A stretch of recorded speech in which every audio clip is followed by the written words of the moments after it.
2023년에 개봉한 영화 중에 노량 죽음의 바다라는 제목의 영화가 있는데 이순신 장군의 최후 전투인 노량해전을 소재로 한 영화입니다. 제게 그 영화의 여러 장면 중에 가장 인상 깊게 다가왔던 장면이 있는데 뭐냐면 이순신 장군이 전투 중에 그동안에 함께 싸웠던 전우들, 함께 싸웠던 사람들을 떠올리는 장면이었습니다. 이미 세상을 떠난 사람들도 있는데 그들의 모습이 마치 살아있는 것처럼 이순신 장군 앞에 보여지는 그렇게 연출된 장면이었습니다. 그 떠올렸던 사람들 중에 한산대첩에서 물길을 잘 아는 노련한 장수로 이순신을 도왔던 어영담이라는 사람도 있었고요. 함께 거북선을 설계하고 제작하고 그렇게 했던 여러 인물들, 그리고 여러 전쟁터에서 쓰러져간 무명의 수군 병사들의 모습이 그 이순신 장군의 눈앞에 싹 이렇게 스쳐 지나가는 그런 장면이었습니다. 물론 감독이 그렇게 연출한 장면이겠지만 저는 실제로 이순신 장군이 그렇게 목숨을 걸고 싸우는 그 마지막 순간에 아마 그동안에 함께 싸웠던 그런 전우들의 모습이 정말로 그의 눈앞에 그렇게 떠오르지 않았을까 그렇게 생각해 봅니다. 또 제 마음속에 남았던 장면은 그 전쟁터의 치열한 상황은 모르지만 그 거북선 또는 그 배 밑에서 신호에 따라 오직 온 힘을 다해서 노를 젓는 그 수군들의 모습이 참 인상적이었어요. 그들 때문에 거북선이 움직일 수 있었고 그들 때문에 승리할 수 있었겠구나라는 생각을 하게 됐습니다. 우리는 이순신 장군의 이름만 기억하지만 사실 그 전투들에는 이순신 장군과 함께 싸운 무명의 영웅들이 많았던 거죠. 어두운 하늘에 밝게 빛나는 별과 같았던 그들의 헌신이 있었기에 오늘 우리가 있지 않나 하는 생각도 해보게 됐습니다. 마찬가지인 것 같아요. 하나님께서 오래전부터 계획하시고 또 정하신 때가 되어서 이루신 그 구원의 역사도 그렇습니다. 아기 예수님을 이 땅에 보내시고 구원의 사역을 감당하게 하실 때에 그 일에 함께하게 하신 여러 사람들이 있었던 것을 우리가 말씀을 자세히 보면 볼수록 그런 사람들이 있었다라는 것을 발견하게 됩니다. 오늘 말씀에서 그들 중에 몇 사람을 우리가 만나게 되는데요. 하나님의 아들이신 성자 예수님께서 육신을 입고 이 땅에 오신 이 사건은 역사적으로 유일한 사건 아닙니까? 전에도 없고 후에도 없을 다시 있을 수 없는 그런 사건이었습니다. 하나님께서는 그 특별한 사건이 2000여 년 전에 이스라엘 땅에 일어나게 하셨어요. 왜 그렇게 하셨을까요? 왜 다른 시간이 아니라, 왜 다른 곳이 아니라 그때 그곳에 그 사건이 일어나게 하셨을까? 당시 이스라엘은 그 어느 때보다, 그 어느 곳보다 깊은 어둠 속에 있었기 때문입니다. 이스라엘은 정치적으로 600년 동안이나 외세의 지배 아래 있었는데요. 그 지배 세력이 우리가 잘 알고 있는 것처럼 로마 제국이었죠. 당시에 로마는 헤롯을 유대의 분봉왕으로 세워서 이스라엘을 유대 땅을 다스리게 했는데 그 헤롯 왕은 유대 백성들에게 너무나 많은 세금을 부과했기 때문에 그 유대 땅에 사는 사람들은 정말 견디기 힘든 경제적인 고통을 겪고 있었습니다. 굶주려 죽는 사람들이 도처에 널려 있을 정도라고 역사의 여러 자료들도 기록하고 있습니다. 또한 영적으로도 말라기 선지자 이후에 수백 년 동안 선지자를 통해서 하나님의 말씀을 들을 수 없는, 하나님의 뜻을 알 수 없는, 우리가 어떻게 살아야 되지 그것을 들을 수 없는 그런 영적 어둠 가운데 있는 그런 시대였습니다. 바로 이런 때, 그 어느 때보다 그 메시아, 그리스도, 구원자가 필요한 그때에 예수님께서 오신 거죠. 그렇다면 이 어둠의 시대에 빛 되시는 메시아께서 오실 때에 기다리던 모든 백성들이 그토록 간절히 기다렸으니까 드디어 예수님이 오셨구나. 모두가 다 오늘 예수님이 오셨구나. 이렇게 알고 예수님을 기뻐 맞이할 수 있었을 것 같은데요. 그게 당연한 것처럼 여겨지는데요. 사실 그렇지 않았습니다. 많은 유대 백성들은 예수님께서 오셨다는, 그토록 기다리던 메시아가 오셨다는 사실을 인지하지 못하고 있었습니다. 정말 간절히 기다려놓고도 결국에는 만나지 못하는 그런 안타까운 일이 현실로 벌어지고 있었던 거죠. 여러분, 오늘 말씀해 보니까 아기 예수님께서 태어나신 지 40일이 되었을 때 마리아와 요셉은 성전에 올라옵니다. 둘만 올라온 게 아니라 아기 예수님을 안고 출애굽기에 기록된 하나님의 말씀대로 첫 아들을 하나님께 올려드리고 레위기에 기록된 율법의 말씀대로 출산 후에 해야 할 정결 예식을 행하기 위해서 성전으로 올라온 거죠. 여러분, 레위기 12장 6절과 8절 말씀을 한번 보실까요? 그 말씀을 보시면 정결 예식을 위한 기간이 다 차면 아기를 출산한 여인은 1년 된 어린 양을 번제물로 하나님 앞에 드리고 비둘기를 속죄제물로 드리도록 그렇게 율법이 정하고 있었습니다. 그리고 경제적 형편이 어렵다면 어린 양을 마련하지 못한다면 그냥 비둘기 한 쌍으로 비둘기 2마리로 하나는 번제물 하나는 속죄제물로 드리도록 그렇게 율법이 가르쳐주고 있었어요. 가난했던 요셉과 마리아는 비둘기 2마리로 번제물과 속죄제물로 하나님 앞에 올려드리기 위해 성전에 나온 겁니다. 그런데 사실 이 모습은 지극히 평범한 유대인 부모의 모습이에요. 마리아와 요셉만 그렇게 한 것이 아니라 당시의 유대인들은 아기를 출산하고 나면 다 이렇게 했었던 거죠. 조금도 특별할 것이 없어 보이는 그런 모습입니다. 그러나 우리는 이 장면을 마리아와 요셉의 상황을 생각하고 고려해서 다시 보아야 됩니다. 그러면 이 상황이 다 달리 보일 겁니다. 마리아는 지금 아직 결혼식을 치르지 않은 처녀의 몸으로 아기를 잉태한 그런 여인이었습니다. 그리고 지금 태어난 아기는 성령으로 잉태되어서 태어났고 천사를 통해서 그분이 바로 메시아로 이 땅에 오신 분이라는 그런 믿기 힘든 그런 놀라운 말씀을 들은 상태였습니다. 여러분, 만약에 요셉과 마리아가 천사가 전해준 이 말씀을, 그 말씀, 어떻게 그런 일이 있을 수 있나? 결혼하지 않은 여인이 어떻게 아기를 임신하고 출산할 수 있나? 그것을 믿지 않고 천사가 가르쳐준 그분이 메시아라는 그 말씀을 믿기 힘들다라고 그렇게 생각하고 있었다면, 만약 이 아이가 정말 하나님이 보내신 메시아라는 사실을 마음 깊이 신뢰하지 못했다면 그들은 결코 이 자리에 나올 수 없었을 겁니다. 왜냐하면 많은 사람들이 수군수군대고 비난하고 뒤에서 말하기 때문이죠. 성전에 올라온다는 것은 단지 어떤 특정 장소로 이동하는 그런 문제가 아닙니다. 그것은 공적인 신앙의 자리에 서는 겁니다. 율법의 기준 앞에 서는 것이고 사람들의 시선 앞에 서는 겁니다.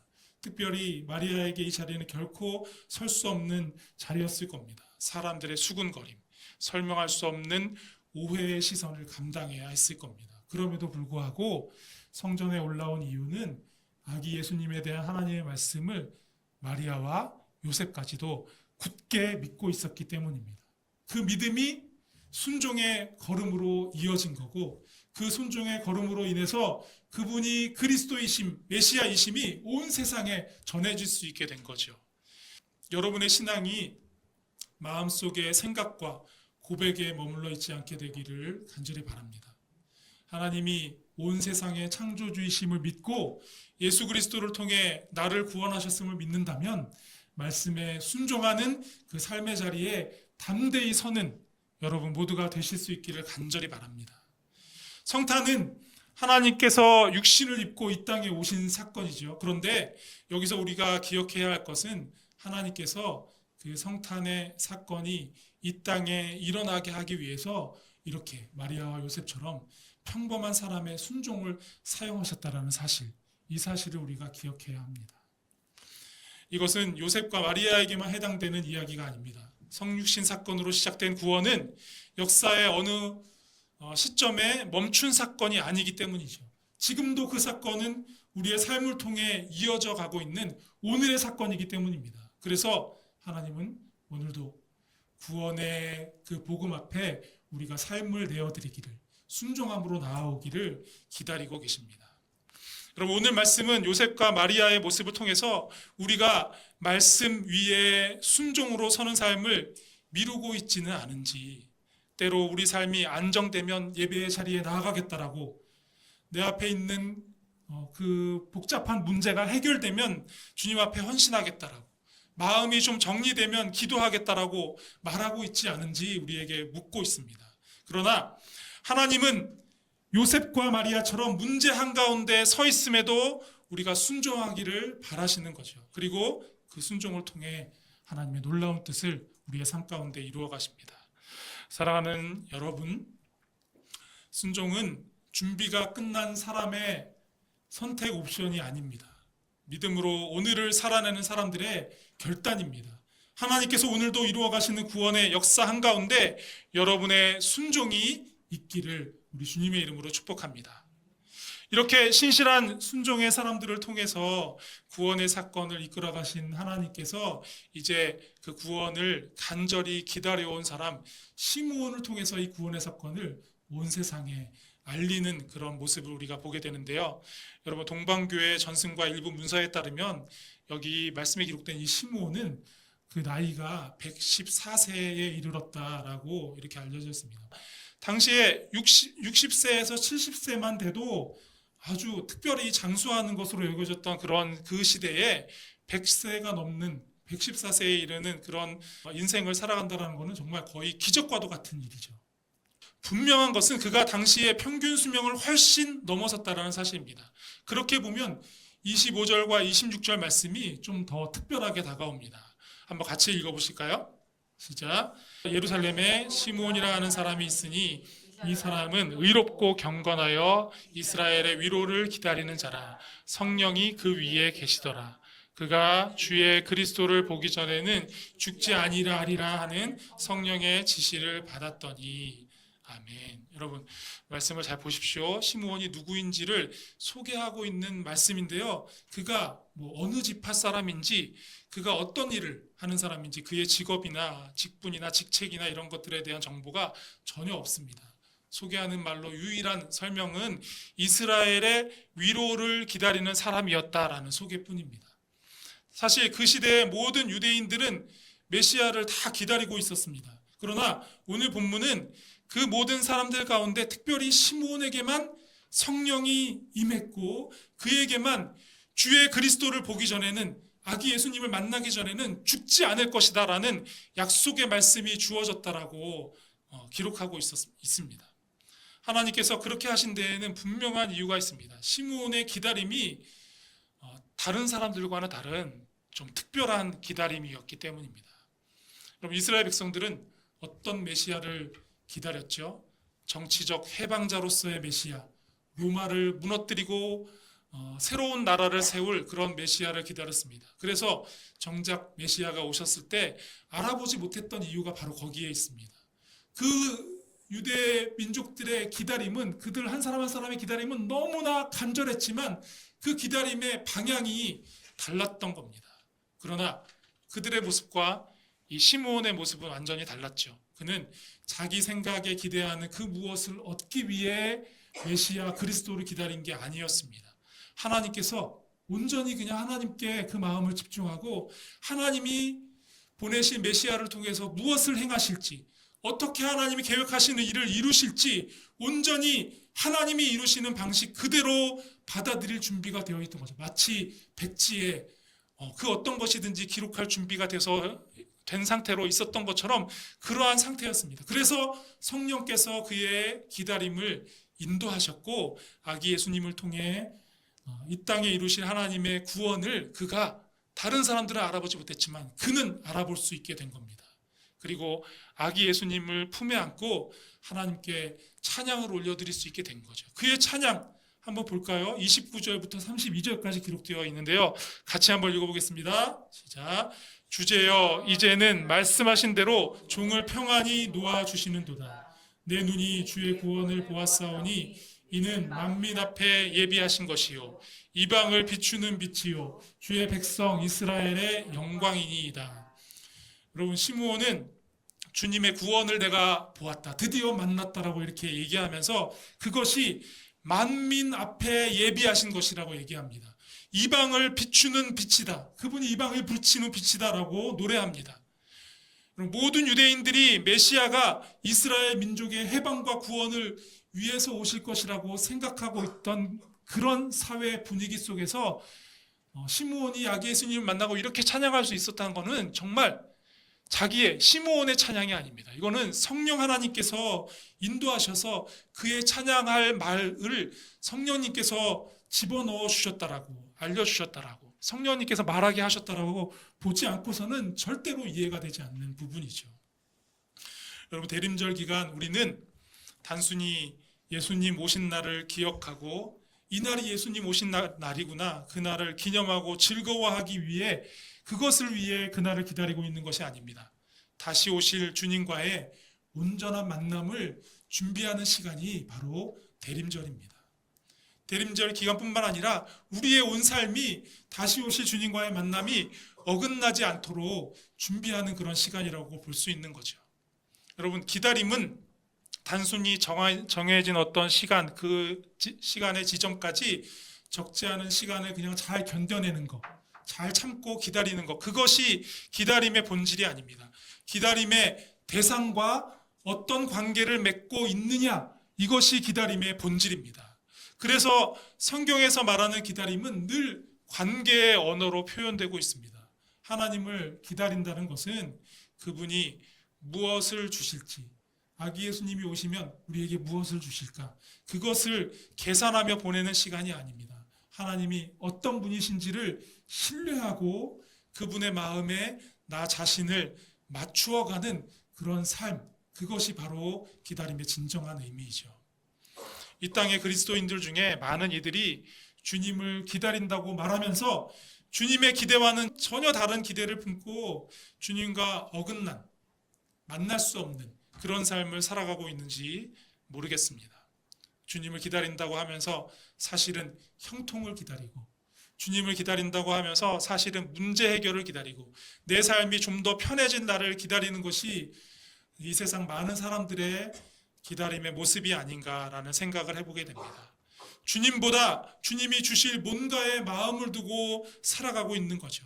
만약 우리가 이렇게 살아가고 있다면 주님 다시 오실 날에 그분을 온전히 만나기는 어렵지 않겠습니까?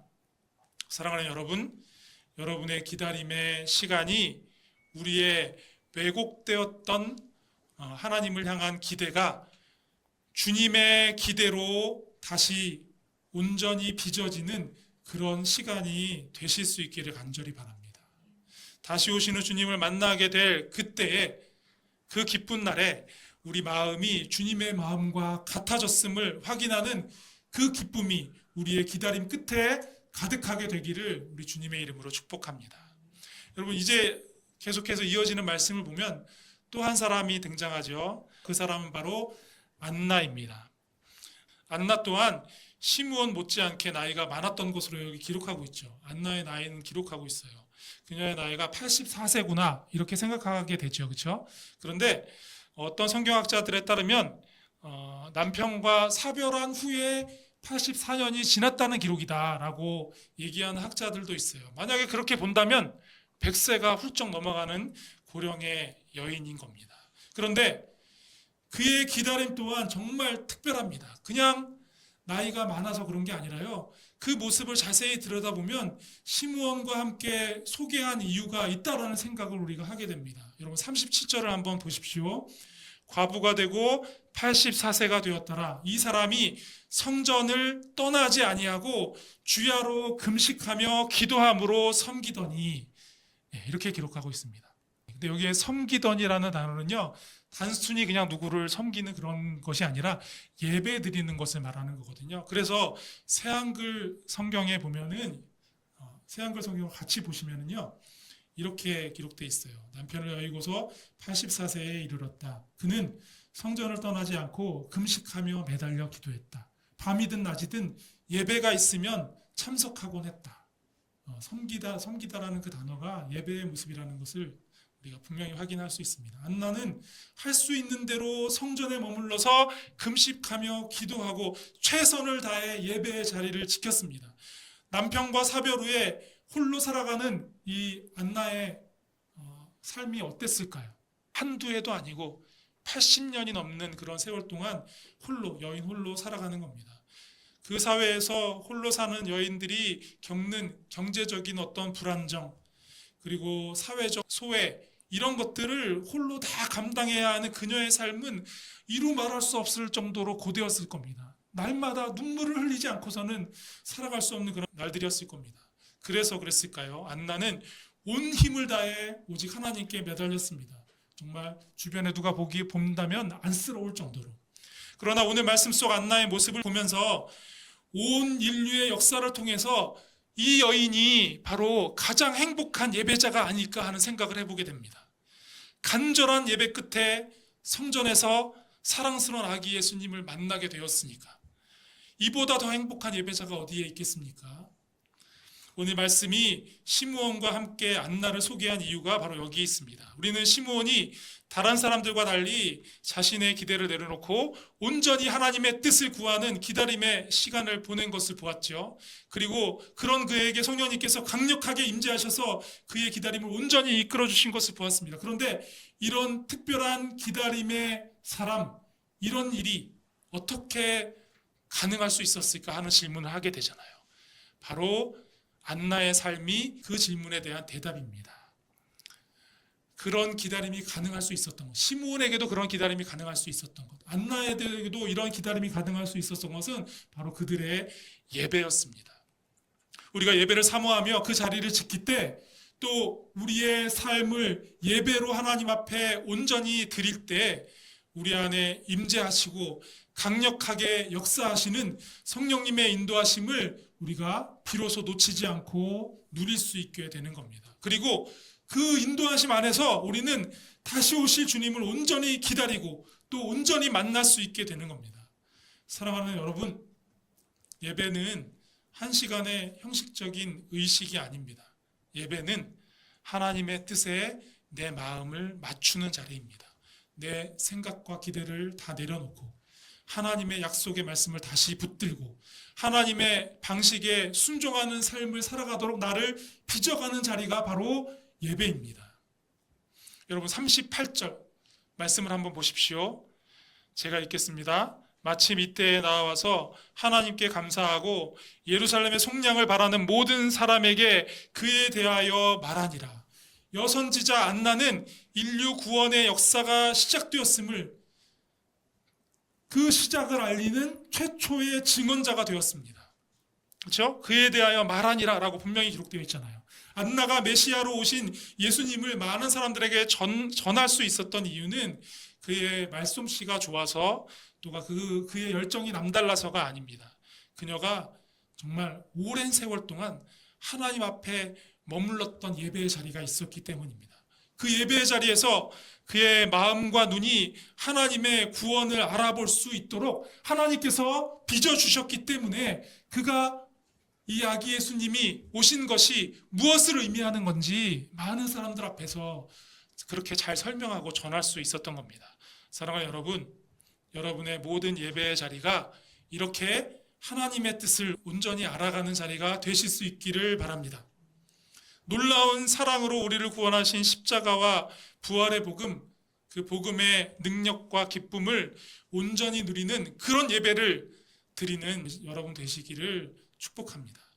하나님 앞에 머물러서 친밀히 교제하는 그 예배를 통해 강력한 복음의 증인으로 복음의 전달자로 세워지는 그 은혜를 누리는 여러분 모두가 되시기를 간절히 바랍니다. 여러분 한 해의 끝자락에서 새해를 기다리며 많은 사람들이 조금 더 새해에는 형편이 나아졌으면 좋겠다. 새해에는 이 문제가 꼭 해결되었으면 좋겠다. 내 마음이 좀 평안해졌으면 좋겠다라고 자신의 바람을 얘기를 하죠. 그렇게 기도하기도 하고요. 우리에게 그런 소원이 있는 것은 너무나 자연스러운 일입니다. 그러나 오늘 본문 말씀이 우리에게 묻고 있는 이 말씀을 그 가운데서도 기억하실 수 있기를 바랍니다. 여러분 정말 무엇을 기다리고 계십니까? 여러분의 기다림은 주님을 향해 있습니까? 아니면 주님이 주실 무언가를 향해 있습니까? 이스라엘 백성들 모두가 다 주님을 기다렸습니다. 오랜 세월 어둠 가운데 있었고 압제 가운데 있었고 말씀의 침묵 가운데 그들은 기다렸습니다. 그런데 정작 메시아가 오셨을 때 많은 이들이 알아보지 못했죠.